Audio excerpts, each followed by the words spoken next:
छात्रों, आप सभी के मंगलमय भविष्य की कामना के साथ आज की कक्षा में हम लोग सोरठा एवं रोला छंदों का अध्ययन करेंगे। तो आइए सबसे पहले सोरठा को समझते हैं। तो सबसे पहले इसके लक्षण के विषय में जानते हैं। यह एक अर्ध सममात्रिक छंद है। इसके जस्ट पहले आप लोगों ने दोहा को पढ़ा था। दोहा के विषय में भी यही बात कही गई। यह एक अर्ध सममात्रिक छंद है। तो फिर से इसको समझ लीजिए। अर्ध सममात्रिक का अर्थ ये कि इसके विषम चरणों की मात्राएं समान होती हैं, फिर सम चरणों की मात्राएं एक समान होती हैं, लेकिन दोनों में अलग अलग मात्राएं होती हैं। इसलिए आधे एक समान और आधे एक समान होने के चलते अर्ध सममात्रिक छंद कहा जाता है। और दूसरी बात कहा गया कि दोहे का ठीक उल्टा होता है। दोहे का ठीक उल्टा होने का अर्थ ये है कि जहां दोहे के विषम चरणों की मात्रा 13-13 होती है, वहीं पर सोरठा के विषम चरणों की मात्रा क्या होती है? 11-11 होती है। और जहां दोहे में सम चरणों की मात्रा 11 होती है, वहीं पर इसके विषम सम चरणों की मात्रा 13-13 होती है। यानी दोहा में जहां एक तरफ मात्रा 13-13 होती है, सोरठा में 11-11 होती है, और जहां दोहे में 11-11 होती है, वहां सोरठा में 13-13 मात्राएं होती हैं। ठीक है। दूसरी चीज कह रहा है कि सम चरणों के अंत में जगड़ नहीं होता है। जगड़ अर्थात जभान। जभान अर्थात लघु, गुरु और लघु नहीं होते हैं। फिर से एक बार समझ लीजिए। यह एक अर्ध सममात्रिक छंद है और दोहे का ठीक उल्टा होता है। इसके विषम चरणों में 11-11 मात्राएं। विषम चरण फिर से समझ लीजिए। विषम चरण किसे कहते हैं? प्रथम एवं तृतीय चरण को विषम चरण कहते हैं और द्वितीय एवं चतुर्थ चरण को सम चरण कहते हैं। इस बात का हमेशा आप लोग ध्यान रखेंगे। तो देखिए, विषम चरणों में 11-11 मात्राएं एवं सम चरणों में 13-13 मात्राएं होती हैं। सम चरणों के अंत में जगड़ नहीं होता है, यानी लघु, गुरु और लघु का क्रम नहीं होता है। अब उदाहरण के द्वारा इसको हम लोग समझ लेते हैं। उदाहरण है, मूक होई वाचाल, पंगु चढ़ई गिरिवर गहन, जासु कृपासु दयाल, द्रवं सकल कलिमल दहन। आइए मात्रा लगाते हैं, स्पष्ट हो जाएगा। मूक बड़ा ऊ है, गुरु होगा। मूक गुरु लघु, गुरु लघु, गुरु गुरु लघु। तो देख लीजिए, ये है क्या? विषम चरण, यानी प्रथम चरण की मात्राएं गिनती कर लीजिए। 2 1 3, 3 3 6, 6 2 8, 2 10 1, 11 मात्राएं। यानी विषम चरण के जो प्रथम चरण है उसकी मात्रा कितनी हो गई? 11।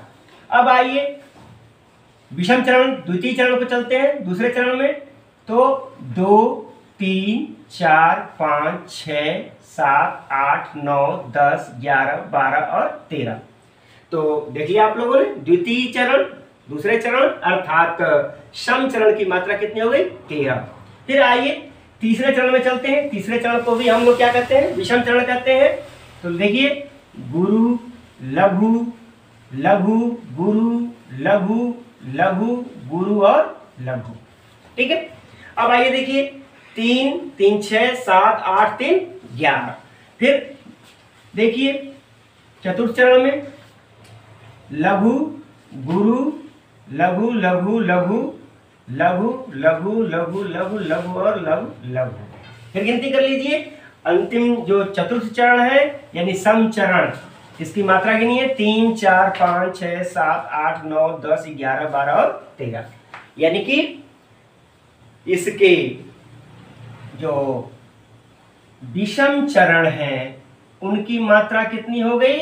11-11। और इसका जो सम चरण है इसकी मात्रा हो गई 13-13। ठीक है। इस आधार पर यह क्या है? सोरठा छंद है। अब आइए दूसरे छंद का अध्ययन हम लोग करते हैं, रोला छंद। रोला छंद के लक्षण को सबसे पहले हम लोग समझते हैं। यह एक सममात्रिक छंद है। इसके पहले चौपाई में भी आप लोगों ने पढ़ा था कि चौपाई एक क्या है, सममात्रिक छंद है। सममात्रिक मतलब सारे चरण की मात्राएं क्या हुए, समान हैं। तो क्या कर रहे हैं आगे देखिए, इसमें 4 चरण होते हैं एवं प्रत्येक चरण की मात्रा 24-24 होती है।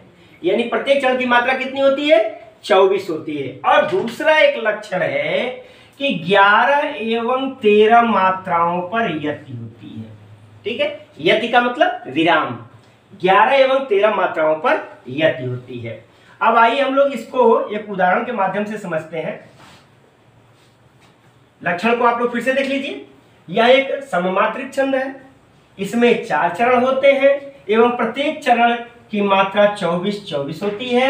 11 एवं 13 मात्राओं पर यति होती है, यानी पहले 11 फिर 13, पहले 11 फिर 13 मात्रा पर यति होती है। आइए देखिए, को पापी पंचत्व प्राप्त सुनि जमगन धावत, बनि बनि 52 वीर बढ़त चौचंद मचावत, पैतक ताकी लोथ त्रिपथगा केतक धावत, 9 11 होत 3 5 विसरावत। अब आइए हम लोग मात्रा लगा करके इसको देखते हैं। तो देखिए, यह हो गया गुरु लघु गुरु लघु लघु गुरु लघु और लघु। अब यहाँ देखिए, यहाँ संयुक्ताक्षर है, हलंत वर्ण के पहले का जो ह्रस्व वर्ण होता है उस पर अगर जोर नहीं पड़ता है तो उसकी मात्रा क्या होती है, लघु होती है। लेकिन जब इस पर जोर पड़ता है तो इसकी मात्रा कितनी हो जाती है, गुरु हो जाती है, यानी कि इसकी मात्रा 2 हो जाती है। लेकिन यहाँ पर जोर नहीं पड़ता है इसलिए इसकी मात्रा 1 हुई है। तो देख लीजिए, गिनती कर लेते हैं। 11 मात्राओं पर यति होती है। ठीक है, तो देखते हैं 11 मात्राएं हैं कि नहीं। 2 1 3 2 5 1 6 7 2 9 1 10 1 11, 11 मात्राएं हैं। 11 मात्राओं पर यति। यति कैसे, तो को पापी ही पंचत्व प्राप्त सुनि जमगन धावत, पंचत्व पर थोड़ा सा विराम लिया गया है इसलिए यहाँ यति है, और 11 मात्राओं पर यति होती है इसलिए देख लीजिए। फिर अब आगे देखिए, प्राप्त, यहाँ गुरु हो जाएगा, लघु लघु लघु लघु लघु लघु लघु और गुरु लघु लघु। ठीक है, अब आइए इसकी गिनती कर लेते हैं। 3 4 5 6 7 8 9 11 12 और ये 13। ठीक है, फिर अगले पर हम लोग लगाते हैं मात्रा 1 2 लघु लघु लघु लघु गुरु लघु लघु गुरु लघु। फिर गिनती कर लेते हैं, 1 2 3 4 2 6 7 8 2 10 1 11। फिर आगे देखते हैं, 1 2 लघु लघु लघु गुरु गुरु लघु लघु गुरु लघु लघु। 3 2 5 2 7 1 8 1 9 2 11 1 12 1 13, यानी 13 मात्रा हो गई, यानी 11 और 13 पर यति वाली जो बात है। फिर गुरु लघु लघु गुरु गुरु गुरु और लघु। गिनती करते हैं, 2 1 3 1 4 2 6 2 8 2 10 1 11। फिर लघु लघु लघु गुरु गुरु लघु लघु गुरु लघु लघु। 3 2 5 2 7 1 8 1 9 2 11 2 13।